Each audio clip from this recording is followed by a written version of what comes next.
মাত্র কয়েকটি উপকরণ ব্যবহার করে গ্যাসের চুলায় আপনারা সহজে বানিয়ে নিতে পারেন ফিশ বারবিকিউ। চলুন মূল রেসিপিতে চলে যাওয়া যাক। প্রথমে একটি পাত্রে মাছগুলোকে নিয়ে সেখানে 1 চা চামচ পরিমাণ লবণ এবং 1 কাপ পরিমাণ লেবুর রস দিয়ে মাছগুলোকে ভালোভাবে মেখে নিতে হবে।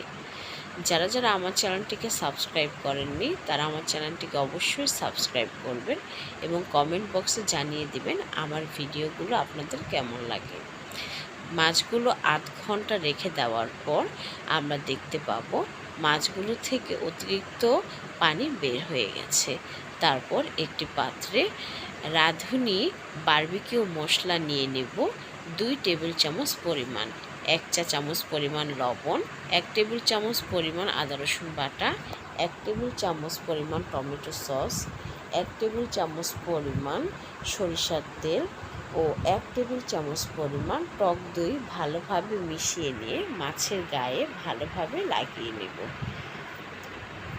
মাছগুলো রেখে দিব মেরিনেট করে 8 ঘন্টার জন্য। আপনাদের হাতে যদি পর্যাপ্ত সময় থাকে তাহলে মাছগুলো আরও কিছুটা সময় বেশি মেরিনেট করবেন। এতে করে মাছের স্বাদ অনেকটাই বৃদ্ধি পাবে এবং খেতেও অনেকটা ভালো লাগবে। মাছগুলোর কাটা জায়গাগুলোতে ভালোভাবে মশলাগুলো মিশিয়ে দিতে হবে।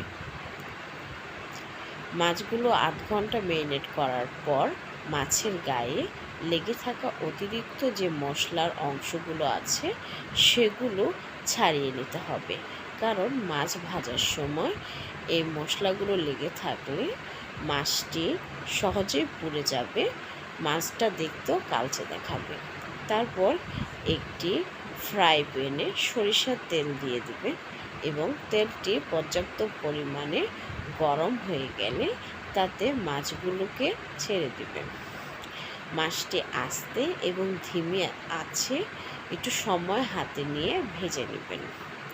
মাছটি ভাজা হয়ে গেলে গরম অবস্থাতেই সালাদের সাথে পরিবেশন করে নিন।